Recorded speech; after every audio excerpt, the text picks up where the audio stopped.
So you may think of patriarchal sexism as something that's confined to the past. It's kind of over. But a high school student in California told me, society is patriarchal.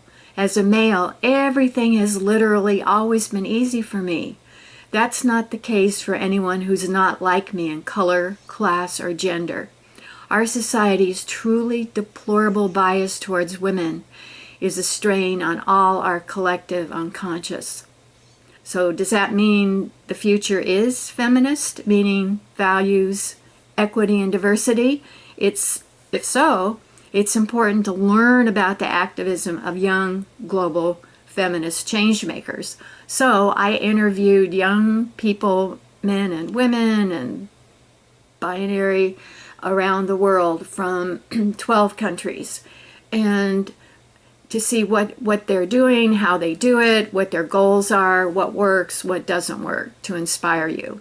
So let's look at the table of contents and see how we organize this book. Part 1, Feminism Then and Now. Chapter 1, Feminist History. Chapter 2, Current Feminist Issues. Chapter 3, Changemaker Tactics and Strategies. And then part 2 is Young Feminists in Their Own Words. So let's introduce those changemaker activists by their pictures. Their goal is democracy rather than autocracy. And they believe they're the leaders we've been waiting for to move towards an equal future. Here is Letitia. She's a professor, teaches Black Studies in the U.S., and here's an extraordinary 13-year-old named Helena, who's an activist for all kinds of different issues. Very talented. Here's Patience, who started her own feminist organization in Rwanda.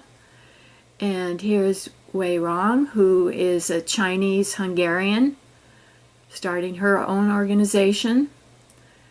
And here is an Afghan feminist leader in NGOs that work for women. She had to leave Afghanistan, of course, after the Taliban took over, and now she's living in Canada. And then Astrid and Maria live in Uruguay. They're both teachers, English teachers, and work with their students' emotions and feelings, not just their learning English that they're teaching. This is Diana, who is in the U.S., an environmental leader in her high school, has a very well-developed plan and strategy. It's worth reading her chapter. Danny is one of the 3 people in the book who is identified as male at birth, but that's not what she feels like she is. So she is a trans woman living in Canada after her family migrated from Venezuela. Elena, the last but not least, is a journalist, feminist, interesting descriptions of gender fluidity. So here you have the examples, the models, the tools. There's lots of resources in the book to apply so that you too can be part of this movement for future and present equality and diversity. Thank you for reading the book. You can find it on www.gaylekimble.info/bookstore. Thanks for listening.